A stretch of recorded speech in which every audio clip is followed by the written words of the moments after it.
Hello, my name's Hazel and I'm 23 years old. I just lost the one most important person in my life, and my sister made everything worse for me by trying to throw me out of my own home. Today, I want to tell you about how I worked around it and put my entitled sister in her place. Let me start by telling you a little about my family. My dad, Ralph, was a single father for as long as I can remember. My mom died a few short months after I was born because of some complications after birth. My dad had been my best friend and the only person I was closest to. I have an older sister, Kayla, too. Kayla and I never really got along. Kayla became very hard to handle after my mom passed away. She became a rebel and rarely ever thought of anyone but herself. My dad used to let her off the hook solely because he felt guilty that she didn't have her mother by her side. While I understood that losing a parent that you grew up with for 5 years can be heartbreaking and brain-altering, I still didn't think it justified her treating me like I was trash growing up.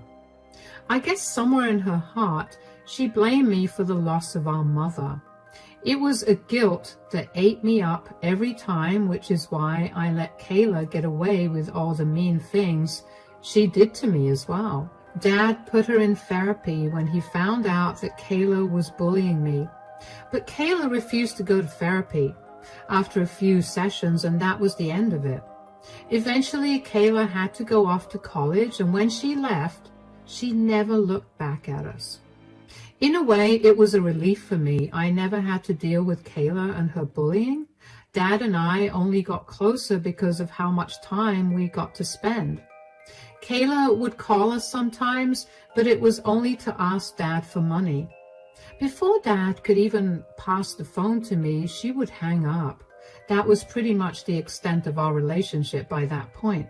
Kayla was only there so she could get money from Dad.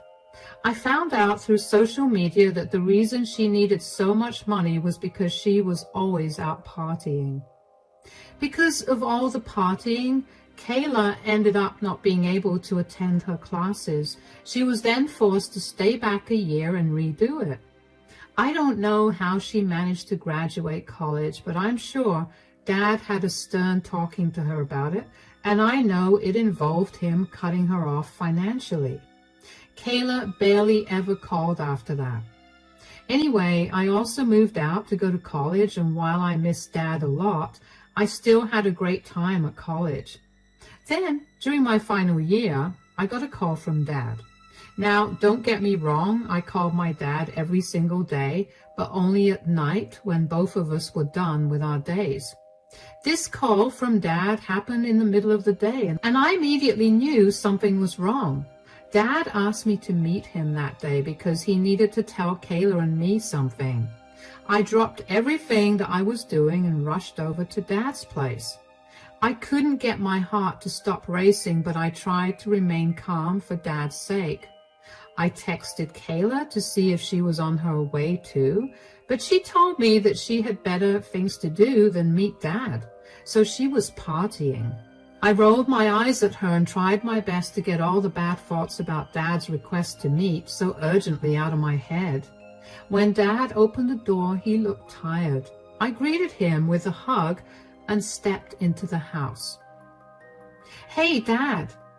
"Hi, sweetie. How you doing?" "Well, college is tough, but that's what I signed up for, so I'm just getting through it. What about you? How are you? Why the sudden call to come here?" "I have some news to share with you too. Speaking of which, where's your sister?" "I texted her when I got here, and she told me that she can't come because she's at a party right now." "Oh, she didn't think that it was kind of alarming that you called us out of the blue and insisted on us coming over." "It's okay then. You could pass the message on to her." "Tell me, please. I know I look calm on the outside, but on the inside, I'm freaking out." "Okay. I've been having these pains in my abdomen for a long while now, but I never got it checked out because I just thought that it was gas or something." "Uh-huh. Well, a few days ago, the pain got really bad, so I drove myself down to the hospital, and I got myself admitted there. They ran a lot of tests on me, and finally what? They found a tumor on my pancreas. What? But it's not that bad. A simple surgery could take it out, and after some time for recovery, you'll be fine. Well, the surgery will be happening anyway, but they ran some tests on the tumor, and well, it's cancer. What? Please tell me you're joking. Sweetie, I would never joke about something like this. Have they mentioned what stage you're at? I'm already at stage 3. They can prolong my life just a little more, but there's not much hope for me. That can't be! Oh my God! Look, I know this is hard for you to take in, but I want you to know that you and your sister are the best things that have ever happened to me. You guys have made my life complete. And seeing you two blossom into wonderful women has been a pleasure. I don't know if that's true about Kayla, but sure. Sweetie, be nice. I know you're hurting on the inside, but we'll get through this, okay? Yeah, I'll move in here, and I'll commute to college. What? No, there's no need for that. Dad, you're going to need someone to take care of you, so let me do that. You don't have to spend your prime years at college taking care of me. Dad, I only have 1 semester left, and I'm not losing anything by taking care of you. I want to be able to spend as much time as I can with you, okay? I'm not taking no for an answer. All right. Thank you so much, sweetie. I kept a smile on my face while I was with Dad that day, but I broke down hard when I got back to my dorm. I couldn't imagine my life without Dad. I texted Kayla about what Dad told me, and she never responded to me. I didn't pay much attention to that anyway because I had to move all my things back into Dad's place. The next few months were rough. Dad's health rapidly deteriorated. Dad opted to get chemotherapy just in case there was a chance of getting rid of the cancer. I did my best to balance taking care of Dad and studying for college.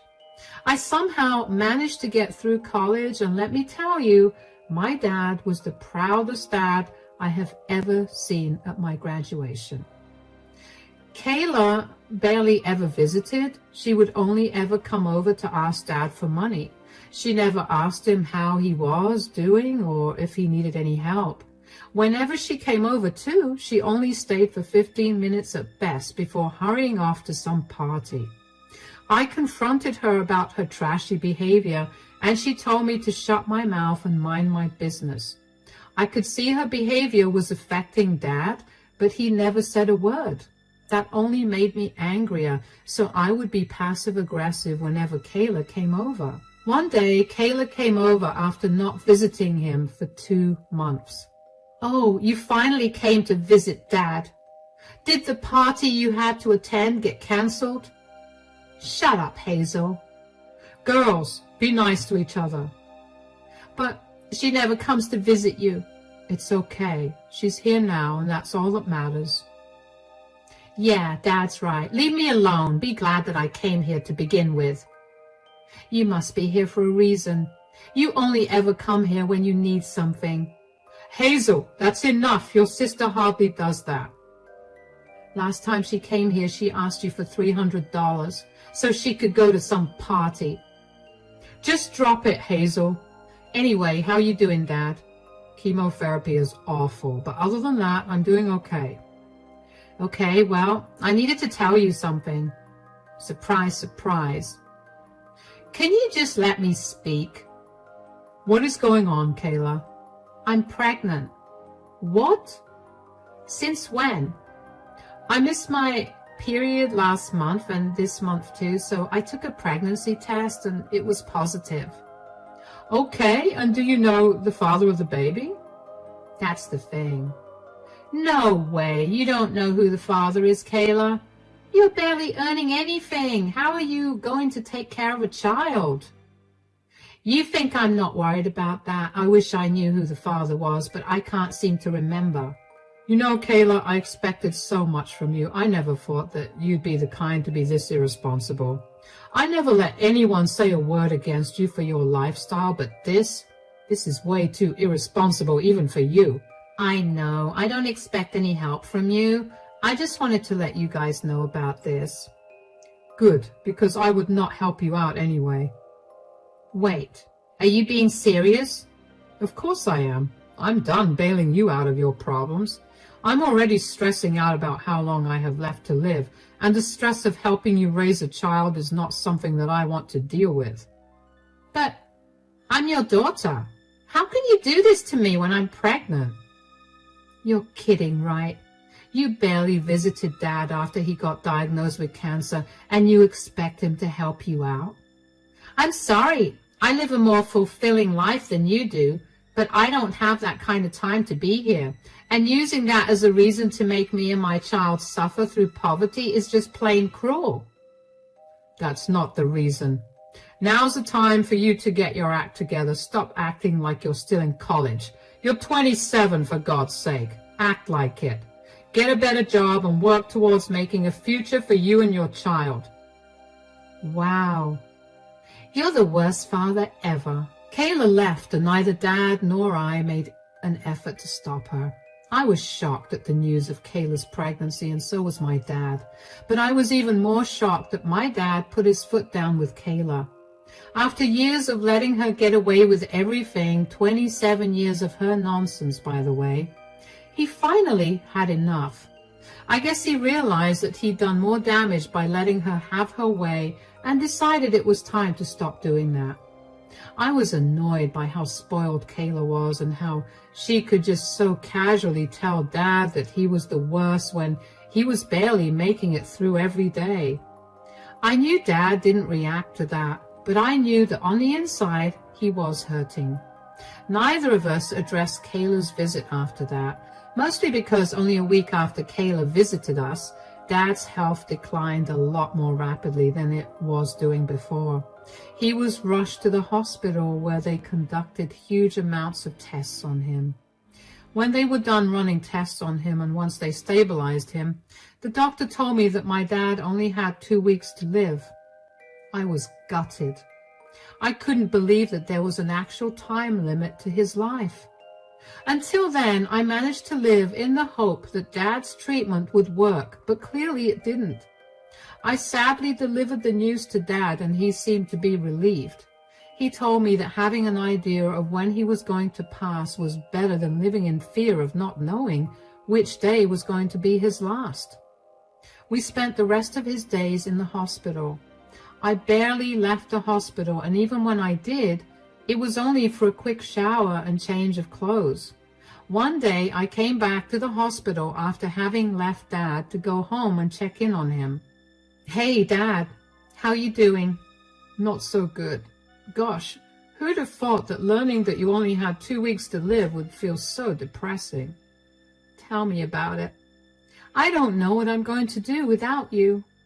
Oh, sweetie, you'll be more than fine, I'm sure of that. You're the last family I have, and I don't know how I'm going to go through life without a family. Hey, you have Kayla at least.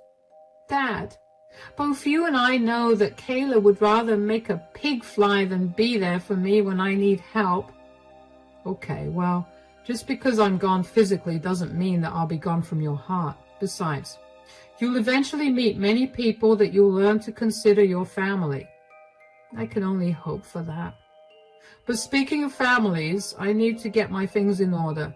Do you think that you could ring up my lawyer and ask him to come by this evening? Of course, but if you don't mind me asking, how are you distributing your things? Well, I was thinking of giving you and Kayla an equal split of everything. I don't think you should do that.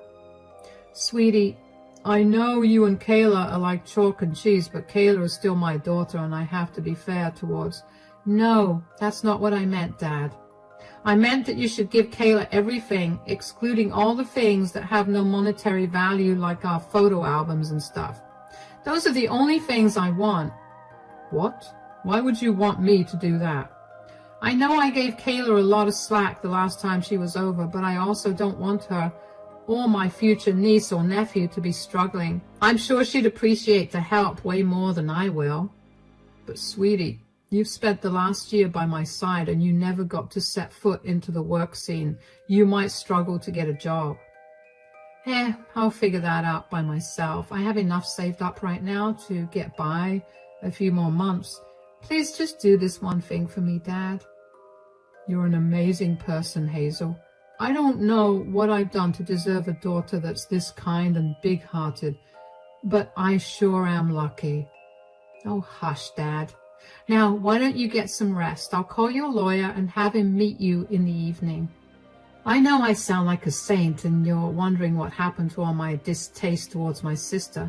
The thing is, even though I'm not the biggest fan of my sister's life choices, she was still my sister at the end of the day.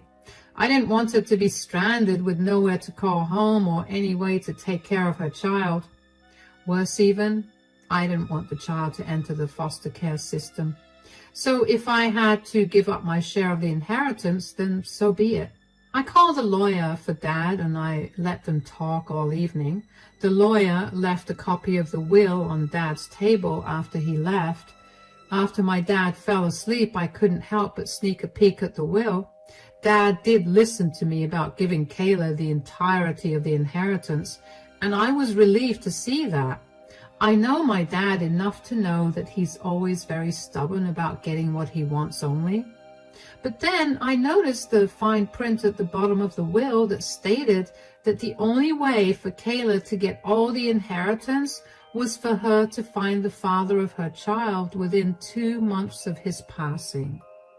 I knew it. My dad was stubborn and always had to have his way. I couldn't help but feel so loved when I saw that, though. Even when he was living his last few days, he had my back. When I confronted my dad about his little clause, he told me that he was giving Kayla a fair shot at getting her act together. And he knew that I had a kind heart anyway, so I would split the inheritance with her, even if she didn't find the father of her child. He was just trying to help her get her life together. Dad passed away a few days after that, and I was beyond devastated. I was the one who came to his room and found him cold. I barely remember much of what happened after, but I know that I was one who took care of all the funeral arrangements. I wanted it to be done as soon as possible, so the funeral took place 2 days after Dad's death. At that time, Kayla came to live with me. She barely seemed affected by Dad's death, but I didn't focus too much on it because I figured people grieve in different ways. Dad's funeral was hard to get through, but seeing so many people there made me feel good because I got to see how loved my dad was. After my dad was buried, Kayla went back home and I stayed back to talk to Dad's family and friends. While Kayla was there, she managed to find the copy of the will that I had seen when Dad made the will. She knew that she was the inheritor, and I imagined it made her very happy. Because when I got back home, I found all my things packed and kept in the living room, and I ran up to my room and found it empty. All of my things were gone, and only the bed and the dresser were there. I walked downstairs and saw Kayla standing there. Kayla, why is my room empty? Oh, I decided to get some cleaning done. And you thought that you should clean out my room, literally? Yeah, oh, I meant to tell you that you need to leave. Excuse me? You heard me. You need to get out. You can't throw me out of my own home. This may be your home, but now this house is mine. Or did you forget that Dad left me this house? It's barely been a week since Dad's funeral and you're already kicking me out? Do you not think that's cruel to do to me? It may be cruel to you, but I know that I need all the space I can get for when my baby comes. If that means throwing you out, then so be it. Where am I even going to go? I just graduated college and I spent the last year taking care of Dad. I barely have any money. I would love to give you some advice, but I don't care enough about your problems. What's wrong with you? When did you get so inhuman? Gosh, stop being so dramatic. Your life isn't ending. I'm just telling you that you need to move. I'm not going anywhere. I'll sleep on the bare floor if I have to, but I'm not leaving. This house is mine now, and I get to make decisions regarding it. You have to listen to me. I don't have to listen to a single word you say. You're a cruel person. You know how much I've been struggling since Dad died, and you're making things worse for me for your selfish reasons. You think I'm not struggling with Dad's death too? I'm only looking out for my child in the same way that he looked out for me by giving me everything he owned. I know that he only gave you everything to help you kickstart your journey as a single mother. I'm sure he never thought that you'd be capable of throwing me out of my own home, because if that thought even crossed his mind, he would have split the house between the two of us. Sure, but he didn't do that now, did he? It's mine. And if you don't leave right this instant, I'm going to call the police and have you escorted off my property. Please, just at least stay tonight. Absolutely not. You always got your way with Dad, but that's not going to happen with me. Wow. Okay, you're going to have to keep my stuff here for the night. I'll figure things out, and then I'll grab my things. You have until tomorrow to get your things, or I'm throwing them out. How do you expect me to figure things out overnight? Not my problem. Fine. Just so you know, this house won't be yours for long. What are you talking about? Maybe you should read the fine print on Dad's will, and when you need help, best believe that I'm not helping you out at all.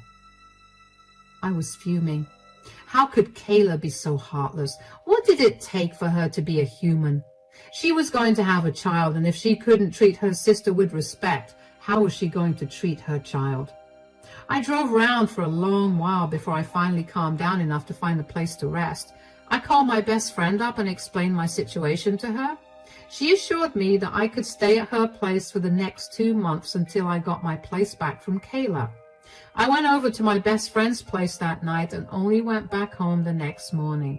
When I got there, I heard Kayla running down the stairs just as I was picking up the last bag that I needed to load into my car. Before you make a fuss, I just came back to get my things. No, wait. What do you want? I'm so sorry, I didn't mean it when I said that I wanted you to leave. Why the sudden change of heart? I read the fine print like you asked me to, and I had no idea that Dad had done that. Oh, well. How could he expect me to find the father of my child in 2 months? I don't even remember which club I was at. I would love to give you some advice, but I actually don't care about your problem. Are you seriously throwing that in my face right now? Would you rather I throw it in your face when I get you to leave this house in 2 months? Please don't leave. You can stay here if you want. You can even take the master bedroom. I'll give you all the privacy you need, and I'll make all our meals. You already showed me your true colors, Kayla. You tried to make things worse for me when I was already at my lowest. I don't want to live with you. Okay, but you won't actually throw me out if I don't find the father of my child, right? You have 2 months to either find the father or you can leave. How can you throw a single mother and her child out onto the streets that way? How could you throw your broke sister out into the streets like that? You showed no remorse. You know, I was the one who told Dad to give you everything because I thought you'd need it more than me. Clearly, Dad had my back, and I'm grateful for him. You asked Dad to give me everything? You have no idea how much Dad didn't want to do that. You didn't care at all when Dad got diagnosed with cancer. You barely even visited. The one time you stayed for longer than 15 minutes, you told us you were pregnant. You don't deserve this house or any of his money. Please forgive me. Look, I'll even get down on my knees. What are you doing, Kayla? Get off the floor. No, I'm really sorry. Please forgive me. What I did was horrible, and I promise that I'll work hard to make sure that I make up for my huge mistake. Please don't throw me out. You have 2 months, Kayla. I know you have enough money saved up to get yourself an apartment. I'm going to go now. I'll see you in 2 months. Honestly, I did feel a little bad for Kayla, but I was in no place to do anything about it. She had been disrespectful over and over again, and I was not okay with that. I did my best to be there for Dad and make sure that Kayla was also taken care of. I did all the work that the two of us should have been doing together. and I still let her reap all the rewards. I saw no reason for her to have her cake and eat it too when she was so ready to let me suffer. There was no empathy behind her eyes when she told me to leave the house, so I saw no reason to show her any empathy either. Over the course of the next 2 months, I landed myself a good job and I lived with my best friend. I waited patiently to see if Kayla would find the father of her child. Kayla would regularly text me and call me to try and get me to change my mind, but I wasn't budging at all. She needed to learn that all her actions had consequences. And yes, I knew that this was harsh, but it needed to happen. Kayla's calls and texts only got more frequent and more desperate the closer we got to the 2 months' end. I stuck my ground and did not let her tears get to me in any way. I made sure that she was not stressing out too much either, because I didn't want the child to suffer. I made sure to go over whenever I could and get her food and other necessities. I explained to her very calmly why I was doing what I was doing. Kayla kept apologizing again and again, but I knew that just because she apologized, it didn't mean that she had changed. I mean, I watched her use my dad for months while he was on his deathbed, and then apologize when I confronted her, only to go back to asking Dad for money a week later. I was not going to trust her at all. Eventually, the 2 months got over and I asked Kayla to move out. I contacted Dad's lawyer, who was the executor of his will, and provided him with all the proof of Kayla's inability to find her child's father. I was granted all of my dad's assets, including the house. Kayla called me every name under the sun for ruining her life. She cried and begged me again, but I didn't change my mind. But this time I did get a little soft, and I told her that I would help pay for an apartment for her. I found her an apartment and paid for the deposit and the 1 year's rent as well. I told her that she had a year to get her life together and take care of her child. I didn't want anything more to do with her. Kayla called me a selfish, insensitive person and told me that I was a horrible person for throwing her out onto the streets. I reminded her that she now had a roof over her head. She just had to stop relying on others to pay for her things.